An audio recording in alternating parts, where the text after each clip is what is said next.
Hey, what's going on, everybody? It's time to do an update on my van build. This is going to be phase 2 of the cabinet build that I completed several weeks ago. What I'm going to do is just go ahead and show you guys exactly what I did here and give you guys an update. Alright, so here's where we're at. As you can see,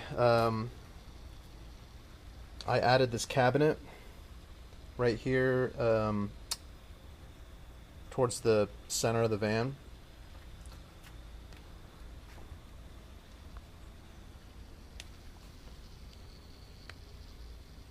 Here's like a little better shot there. You can see it better from the side, so let's go take a walk over here.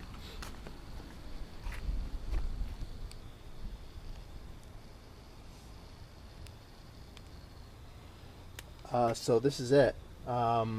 This is the cabinet that I added. This is it's got its hinged top right there. I got some magnets here to hold it down in place.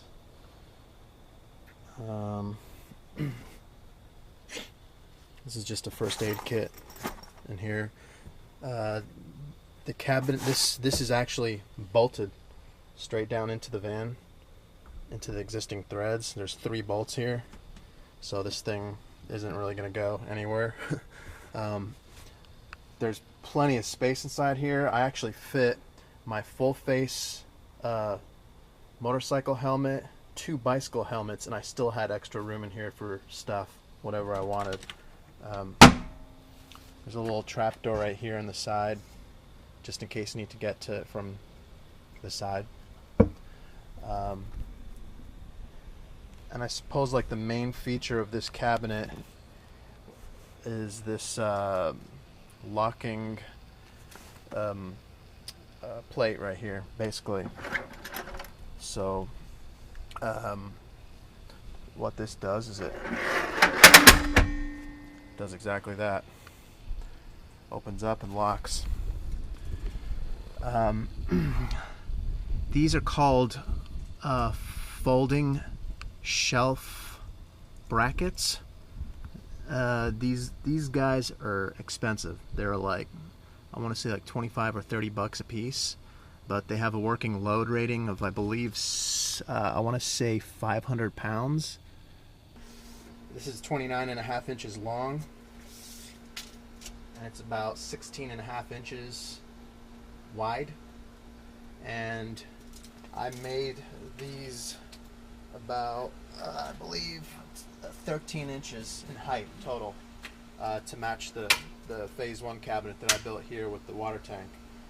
So yeah, this is the flap that comes up, so it locks in place. Same deal here, 29.5 inches wide.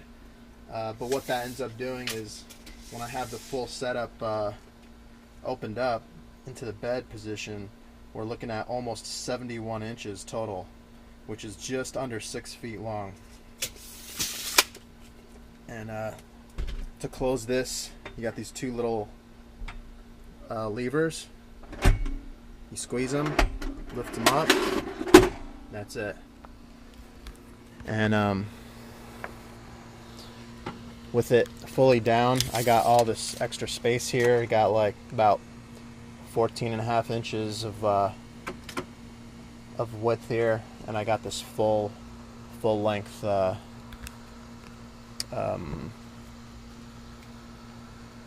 platform, basically. So another thing with this opened up, I still have a ton of open space underneath it. And I put a bunch of stuff in here when I just traveled recently. Put some little plastic trays where I had some of my biking stuff, and worked out real good. Alright, so right now what I'm going to do is go through the opening process of the bed. The front cabinet is already opened up right there. So basically what I do is open this up right here, grab grab my two legs, and then I just pop this top like that, and put one leg there.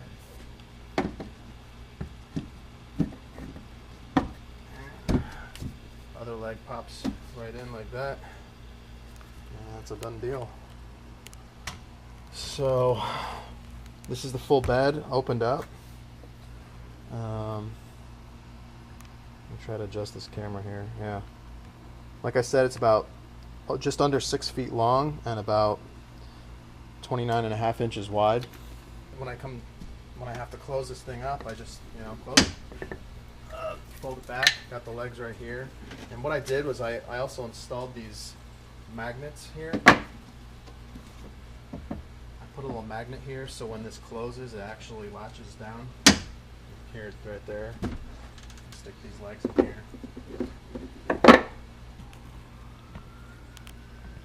Yeah, that's a little magnet that I installed right there to kind of keep the cover down. So when it comes down, it kind of just snaps in place so it doesn't rattle around.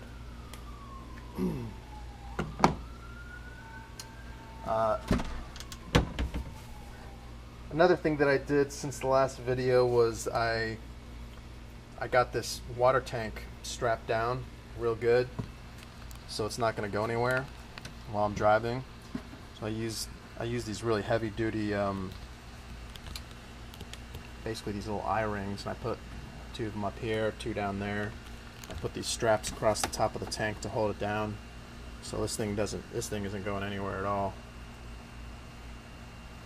And I believe I had this set up then, I'm not sure, but I put a stainless steel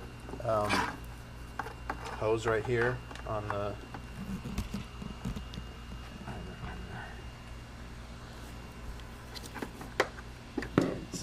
like a 5-foot long stainless steel hose. I wish it was 6 feet long, so whenever I feel like it, I'm probably going to put a 6-footer on here, just because I want a little bit extra length. Another thing that I did was I made this little rubber cap to put over the end of this hose, so when and if it does leak a little bit, you can kind of keep it contained like that. Let that charge up a little bit. Yeah, we just filled this tank up. I just put about 8 gallons in it this morning. We got our water.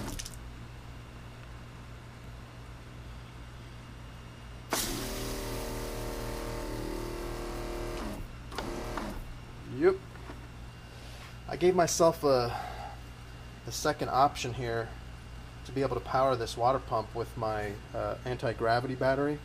Now this is a little portable jump starter for your car. It's got a little flashlight in the end right here, and you got a little port here, and the kit comes with these little alligator clips that plug in here. It's an EC5 to alligator clips in case your battery dies in your car. You can jump start it with this thing.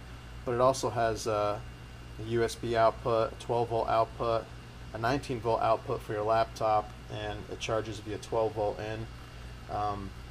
Really handy device. I've had this for a few years, and what I did was I made this adapter. This is an EC5 to XT60 adapter that I made, and plugs right in to the end of the battery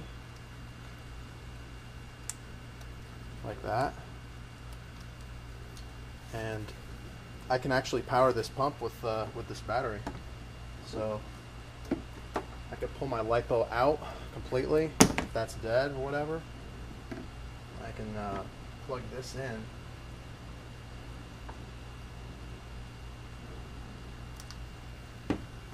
You don't even need to really push that button because it always has 12 volts on those terminals. So right now, as you can see, it's on, and it will work.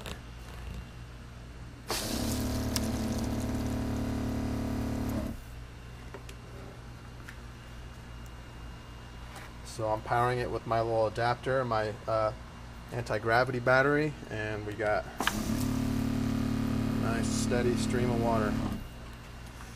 for now. This is just a backup option, just in case. Like when I travel, I take this with me. I kind of liked having that second option, just in case that lipo pack dies on me. But it does pretty good. Alright, so the final thing that I wanted to show you guys were these little hooks that I installed. These are called cold shuts. And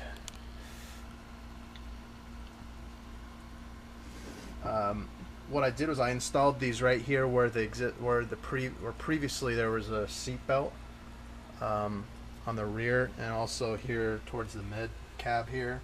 These were existing seat belts that I had removed, and there were some M10 by 1.5 threads in here, so I took advantage of them. I bought these hooks. I extended this out, and this is rated at like 20. This hook is like zinc plated. It's rated at like 2,300 or 2,400 pounds. So I just incorporated that right into there, and I built these small tethers for my dogs that unlatch, and this is a 550 paracord.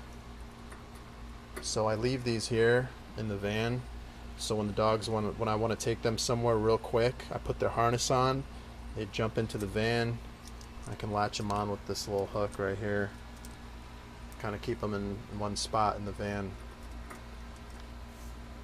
And I installed 4 of these cold shuts here on the corners. They're also good, like you can hang your grocery bag on them. If you have some groceries, I hung my groceries on them. I also used them with my bungee cords and stuff like that. You know, when I needed to, I was hanging some plastic bags, you know, kind of like a trash bag in here, and it worked out good. Come on. Up, let's go. Up here. Up here.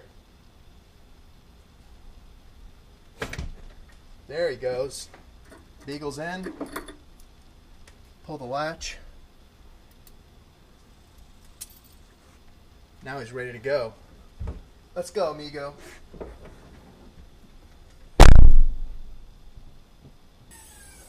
Whenever we come back, come here. Beagle is free to roam as he pleases. Alright guys, so that's all I got for updates for you. If you got any questions, leave me some comments below, and I'll see you on the next video.